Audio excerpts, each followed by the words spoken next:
नमस्कार, मैं दीपक और आप देख रहे हैं डीएस के टॉक्स। आइए बात कर लेते हैं बिग बॉस 14 के आज के निहायत ही बोरिंग एपिसोड की, जहां कोने कोने में किस्से कहानियां चल रहे हैं। आप कमेंट करके ज़रूर बताइएगा। राखी ने ये जितनी भी आज किस्से सुनाए, कहानियां सुनाई, चाहे उसकी फैमिली इश्यूज से लेकर के चौली में बर्तन जो एक मोरी में धोया करते थे, उसके बाद डेबोलिना ने भी अपना एक इमोशनल भाई की उंगलियां, वो साइकिल वगैरह की किस्से कहानियां सुनाए। उधर अर्शी का शेरू गायब हो गया तो तमाम तरह से बद्दुआएं और हाय देने में लगी है।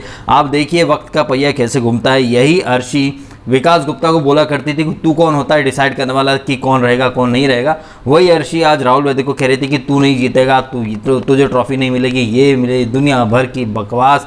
वहीं सो कॉल्ड वो फीफा फूच की फूफी कहती थी कि राहुल आप फ्लाइट में चढ़ जाते हो रुबीना की। आयरनी देखिए कि जब से ये लोग ये फ्लाइट वाली बात बोल के गए हैं, तब से रुबीना खुद राहुल फ्लाइट में सीट ढूंढने के मौके तलाशती रहती है। आज भी जब राहुल उससे चाय पर चर्चा कर रहा था राखी के साथ, तब भी गुर्दे तिलमिला रहे थे रुबीना के, और गिद्ध की तरह आंखें गड़ाए खुद बैठी है राहुल के ऊपर और इल्ज़ाम लगा रही है कि राहुल गिद्ध की तरह नज़र गड़ाए बैठा है राखी के ऊपर। जो हमने कल प्रोमो देखा था, कितना मिसलीडिंग प्रोमो में जो हुआ वो एक्चुअली में होगा कल के एपिसोड में, जब ये ठरकी और ये तमाम चीज़ें निकल के आएंगी और डेबोलिना भी पगलाएगी। डेबोलिना तो ढक्कन है, वो जो उसका पिछले सीज़न में नाम रखा था मैंने पोटीलिना, वो अब उस मोड में आ चुकी है और निहायत ही क्या पता शायद निकी को टक्कर दे दे, या इन टर्म्स ऑफ बदतमीज़ी वहाँ खाना प्लेट वगैरह फेंक रही है पागलों की तरह। मोंजुली का मोड ऑन हो चुका है इसका, और मिडिल फिंगर तो दिखाई है। तो मैं चाहूँगा कि बैशिंग हो वीकेंड पर, इसकी दमदार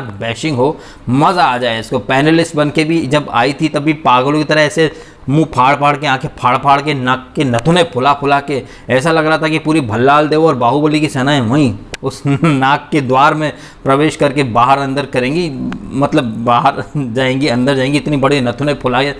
तो डेबोलिना बहुत बहुत बहुत ही ज़्यादा बकवास कंटेस्टेंट है, और यहाँ पर भी उसका कोई और न छोर, बस बहती गंगा में हाथ धो रही है, कभी राखी के पीछे कभी राहुल के पीछे। इस एपिसोड में राखी ने जो कहानियाँ सुनाई हैं, चाहे वो मोलेस्टेशन की कहानी, वो कार में उसे लॉक करके, या जो भी परेशानियों की बातें उसने सुनाई, कहानियाँ, किससे, बिग बॉस ने हालांकि राहुल और राखी को मना कर दिया कि ये बातें आप बाहर मत करना। अब आपको ये कहानियाँ कितनी रियल लगी या कितनी आपको फेक लगी, पता नहीं क्यों जिस तरह से राखी ने कल के एपिसोड में अर्शी से कहा था कि अर्शी हमारे शोल्डर्स पे बड़ी जिम्मेदारी है, हमें बहुत कुछ करना है, तो कहीं ना कहीं कंटेंट देने के लिए ये सारी चीज़ें हुई हैं। वो अभिषेक अवस्थी का नाम हालांकि म्यूट कर दिया गया, तो कुछ चीज़ें यहाँ पर मुझे सच लग रही हैं, वहीं कुछ चीज़ें सिर्फ मुझे एक कंटेंट का सीन लग रहा है और कुछ नहीं। राखी की देखा देखी अपने अपने, कभी गार्डन में डेबोलिना तो कभी किचन में अर्शी, लिविंग रूम में, यही सब चलता रहा है आज के एपिसोड में। दिस इज़ नथिंग जिसको डिकोड किया जाए या जिसके बारे में कुछ एनालिसिस किए जाए। बहुत ही नीरस, बहुत ही बोरिंग। ऐसा लग रहा है कि बिग बॉस की टीम भी जो 16 जनवरी तक का जो था इनका 100 दिन का, 105 दिन का, तभी तक ये लोग फॉर्म में रहते हैं। उसके बाद सीज़न एक्सटेंड हो गया तो सब ठंडे बस्ते वाली चीज़ें चल रही हैं। टास्क भी ऐसी, खुद अभिनव को उसमें इंटरेस्ट नहीं है। अली तो नाम मात्र के लिए दिखा, रुबीना थोड़ा बहुत कभी राहुल या राखी की बात करते हुए दिखाई दी है, अदरवाइज़ सिर्फ ज्ञान देना ही उनको आता है। आज तो हाइजीन की बात भी कर रही थी। ये वही रुबीना जो 3 दिन पुरानी दाल लोगों को खिला के महान बनती है, आज हाइजीन के ऊपर ज्ञान दे रही थी, लेक्चर दे रही थी। ऑल्दो यहाँ पर मैंने ये रुबीना की 3 दिन पुरानी दाल का जिक्र करा है, but it does not mean कि मैं ये राखी और डेबोलिना ने जो वॉशरूम में बर्तन धोए हैं, वो भी वॉश बेसिन के ऊपर जहाँ लोग नाक साफ करते हैं, कुल्ला करते हैं, ब्रश करके थूकते हैं, तो भाई ये चीज़ तो नहीं चलेगी। और जैसे कि राहुल ने उसको समझाया भी था कि अगर गांव देहात में, चौल में ये सब होता है वो अलग बात है, लेकिन बिग बॉस के घर में तो अलग से सिस्टम है ना, तो वहाँ पर करो। कल को तो आप फिर किचन में आके कुल्ला करोगे, दतून करोगे, अपनी नाक वहाँ पे साफ़ करोगे, तो ये तो नहीं चलता। ये थोड़ा सा दिमाग रखना चाहिए था राखी को भी और डम्बोलिना को भी। इसी वजह से ये जो इन दोनों ने किया है, इसी वजह से मैं कह रहा हूँ, ये जो राखी ने अपनी दर्द भरी कहानी सुनाई, दास्तान सुनाई, मुझे ये इस पर अब भरोसा नहीं हो रहा है। शायद आपको भरोसा हो रहा हो, कुछ हद तक कह सकते हैं, लेकिन फुल्ली मैं कन्विंस नहीं हूँ उसकी इन स्टोरीज से, और राहुल को भी इन स्टोरीज से फ़ायदा हो रहा है। अब ये टास्क अभी तक चल रही है बीरबल की खिचड़ी, जिसका ना कोई सिर है ना कोई पैर, और पता नहीं कल ये टास्क सुनने में आ रहा है कि रद्द हो जाएगी या क्या होगा, ये तो खैर कल ही पता चलेगा। लेकिन जो बॉटम लाइन आज के एपिसोड में निकल करके आई है वो ये है कि खुद बिग बॉस और क्रिएटिव टीम और कंटेस्टेंट कोई भी इंटरेस्टेड नहीं है। सब टिकर पर बस पॉइंट्स देख देख के उछल रहे हैं। अब ये जो कॉन्वर्जेशन हो रही है, खुद बिग बॉस ने बोला कि ये कॉन्वर्जेशन जो होंगी वो फेक नहीं रियल होनी चाहिए। अब इस चक्कर में झगड़े हो रहे हैं खामखा के, जो कि मुझे तो फुल ऑन स्क्रिप्टेड और फेक ही लग रहे हैं। चाहे वो अर्शी का खामखा में राहुल से पंगा करना या डेबोलिना का फेक स्टोरी, और जो कल होगा वो भी फेक ही है एक तरह से। डेबोलिना जो तांडव मचाने के प्रयत्न कर रही है। अदरवाइज आज तो इस एपिसोड में और कुछ खास हुआ नहीं। राखी की दर्द भरी दास्तां, जहाँ जहाँ वो जाती है वहीं वहीं कैमरा पीछे पीछे आता है, और राहुल ने उसका भर भर के आज कहीं ना कहीं उसको एक यूज़ तो किया है। तो हम ये कह सकते हैं कि राहुल आज सही तरीके से खेल गया। और वो रुबीना और वो अभिनव जो कह रहे थे वीकेंड पर कि नहीं साहब हमें ये एंटरटेनमेंट नहीं चाहिए, वो अगर कंटेंट क्रिएट करती है तो हमें ये एंटरटेनमेंट नहीं चाहिए, आज कहीं ना कहीं उन्हें भी मानना पड़ा कि राखी एंटरटेनर है, एंटरटेनमेंट देती है, और उसके साथ जो रहेगा उसे फुटेज मिलेगा। तो थूक कर चाटने में तो ये एक्सपर्ट हो चुके हैं ये मियाँ बीवी, जो कि कल मर्यादा की हदें पार करेंगे। खुद किसी को शुवानिस्ट बोल सकते हैं, मिसोजिनिस्ट बोल सकते हैं, किसी को फिल्थ बोल सकते हैं। हाँ, अंग्रेजी में गाली दो चलता भाई, इट लुक्स वेरी कूल ना, बट अगर हिंदी में ठरकी बोल देगी राखी तो इनके गुर्दे तिल मिला जाएंगे। ये वही लोग हैं जो निकी जब राहुल को ठरकी या छपरी या चिंदी चोर कह रही थी तो बड़े हंस रहे थे। ये बड़ी शौक से मीडिया के सामने राहुल को शोवेनिस्ट बोल सकते हैं, मिसोजिनिस्ट बोल सकते हैं, लेकिन राखी कुछ नहीं बोल सकती। उसके बाद आज तो अर्शी ने भी वो बस पकड़ ली औरतों की इज्जत वाली है, औरतों की इज्जत नहीं करता, औरतों की इज्जत नहीं करता, औरतों की इज्जत नहीं। मतलब ऐसा है कि औरतों की इज्जत का इन लोगों ने एक ऐसा नैरेटिव स्टार्ट करके रखा है कि अगर आप महिला हैं तो सामने वाले को हाथ जोड़ के खड़ा हो जाना चाहिए, मैडम आप निकल जाओ, ट्रॉफी जीत जाओ, हम तो यहाँ पर बस चांद तारे गिनने आए हैं। तो ये इज्जत जो होती है ना, ये मैं हर सीज़न में बोलता हूँ, चाहे वो सुरभि राणा रही हो, उस सीज़न में भी वो मिस बदतमीज़ है, ये है, बदतमीज़ी मत करो यार, बदतमीज़ी मत करो, महिलाओं की इज्जत करो। हाँ, महिलाएं पुरुषों को दो कौड़ी का नहीं समझे, रुबीना जैसी, जिसने भरपल्ले ट्वीट करा था कि आदमी की औकात औरत के पैरों को नीचे होती है। ये फिर बोलते हैं कि महिलाओं की इज्जत नहीं की जाती। भाई इज्जत कोई रेवड़ी तो है नहीं कि उठाए बांट दिया है, अंधा बांटे रेवड़ी, ले भाई ले। इज्जत टू वे कनेक्शन होता है, आप दोगे इज्जत आपको इज्जत मिलेगी। आप अगर सामने वाले की इज्जत नहीं करोगे, उसके बाद आप ये उम्मीद करो कि आप किसी को दाल चावल समझ रहे हो, वो आपको बिरयानी वाली इज्जत दे, सॉरी बॉस, ये तो नहीं हो सकता।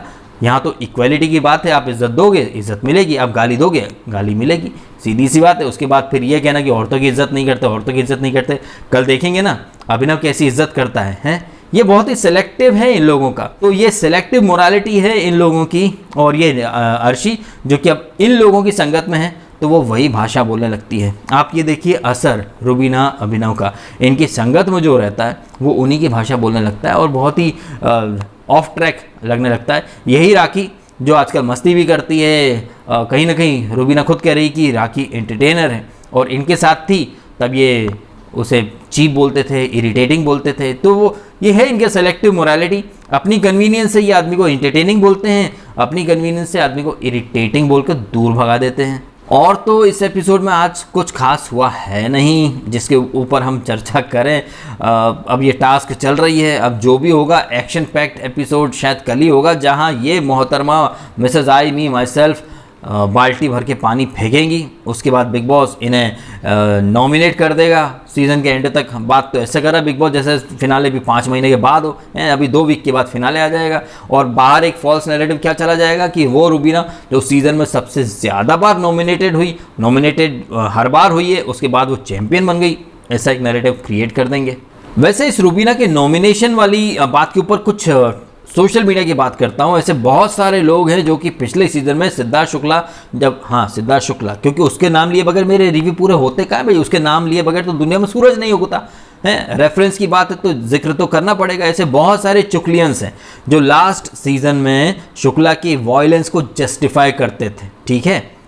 तब मैं डट के खड़ा रहता था वॉयलेंस के अगेंस्ट। और बिग बॉस ने जो नॉमिनेट शुक्ला को किया था तब मैंने कई वीडियो डाले थे, मैंने कहा था ये तो यार सरासर गुंडागर्दी है, आप तो बस नॉमिनेट करके आपने तो पल्ला झाड़ लिया। तो ऐसे बहुत सारे चुकलियंस हैं जो सडनली नींद से खड़े हो गए हैं और कह रहे हैं भाई बिग बॉस के घर में वायलेंस तो अलाउड नहीं है, नॉमिनेशन में डाल दिए, ये क्या हुआ भाई, शो से बाहर निकालो, रूबीना को बाहर फेंको शो से। बड़ी ही कन्वीनियंटली ये तमाम लोग पिछले सीजन शुक्ला के ब्लंडर्स को डिफेंड करते थे। रूबीना ऑल तो गलत जा रही है, लेकिन ये जो पानी फेंका है, जस्ट पानी तो फेंका है, कौन सा किसी को धक्का मार दिया है, किसी के माँ बाप पे गई हो है। तो जब शुक्ला ये हरकतें करता था तो उसे जस्टिफाई करने वाले लोग आज कह रहे हैं कि रूबीना को शो से बाहर निकाल दो। वाह भाई वाह, अपने अपने हिसाब से, मतलब ये है फॉलोअर्स लेने की निंजा टेक्निक। मतलब जब खुद का फेवरेट अगर गुंडागर्दी करेगा, कलर फेस होगा, प्रिविलेज मिलेंगे, फेवरेटिज्म होगा, तब कुछ नहीं दिखाई देगा, तब जस्टिफाई करेंगे नहीं नहीं धक्का नहीं था, वो तो रिएक्शन था, अबे क्या हुआ है, धक्का वक्का कुछ नहीं था, वो सही था। और सडनली अब अगर रूबीना ने राहुल को हल्का सा पुश कर दिया तो भाई अबे धक्का दे दिया, धक्का दे दिया, धक्का दे दिया, फिर हाय हाय करके इसी थंबनेल डाली जाती है, इंस्टा पे सब जगह क्लिप शेयर की जाती है, मेरे पास भी आती है, देखो डीएसके धक्का मारा। डीएसके को क्या दिखा रहे हो, डीएसके तो पिछले सीजन से ये चीज़ें देखता रहे, डीएसके ने ही ये चीज़ें हाईलाइट करी पिछले सीजन से, तब तो लोग डिफेंड करते थे। और आज सवेरे से भाई निकालो बाहर, वायलेंस अलाउड नहीं है, अपने सीजन में अपने फेवरेट के लिए सब अलाउड था। अभी ये देखिए बिग बॉस कैसे सोशल मीडिया पे सो कॉल्ड जो यूट्यूबर्स इन्फ्लुएंसर्स हैं ना, इनकी कैसे पोल खोलता है, कैसे ये लोग फॉलोअर्स के लिए, आर्टिस्ट के लिए, व्यूज़ के लिए थूक कर चाटते हैं। एक्चुअल में जो शो में हरकतें होती हैं उसको एकदम निष्पक्ष तरीके से तो नहीं रखेंगे, डिफेंड करेंगे, जस्टिफाई करेंगे। मैं तो डंके की चोट पर कह रहा हूँ, पिछले सीजन में भी वायलेंस हुआ था, तब कहाँ मर गए थे सब हैं, अभी वायलेंस याद आया क्या? अगर आप आज वायलेंस की बात कर रहे हैं और पिछले सीजन में डिफेंड करा तो एक नंबर के हिपोक्रेट चूती हो आप, आपको कोई हक नहीं है फिर बातें करने का है। आज बड़ी बड़ी वायलेंस की बातें, नियम की बातें, ये बातें वो बातें, नॉमिनेट क्यों करा, निकालो बाहर से, निकालो सीजन के बाहर, लेकिन पिछले सीजन में अरे धक्का ही तो दिया, क्या यार है, जान लोगे क्या बच्चे की।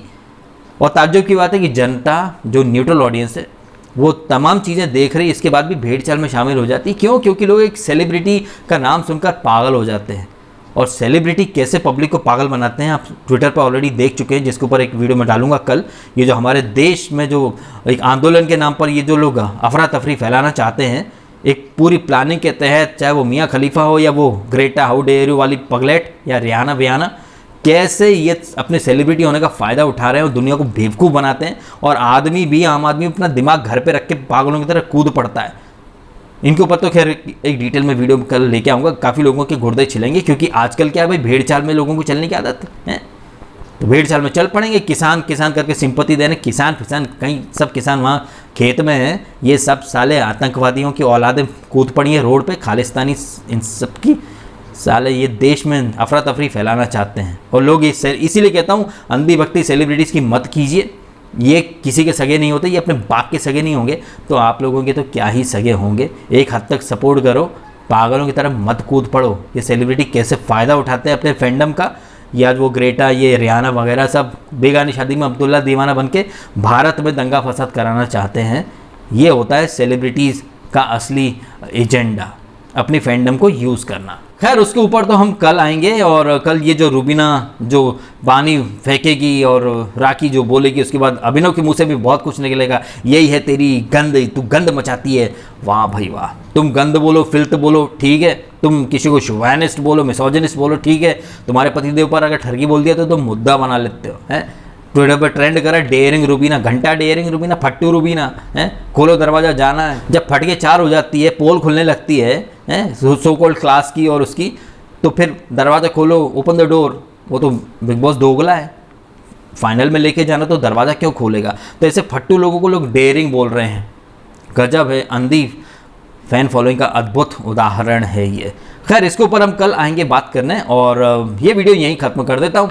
अब आप एपिसोड के बारे में क्या पूछो, बेहद ही बोरिंग एपिसोड था। वीडियो यहीं खत्म करता हूँ। आपको वीडियो अच्छा लगा हो तो लाइक करना, कमेंट करना, शेयर करना और सब्सक्राइब करना डीएसके टॉक्स को। अगर आपने नहीं किया है तो आपने समय निकाला, वीडियो देखा, आपका बहुत बहुत धन्यवाद।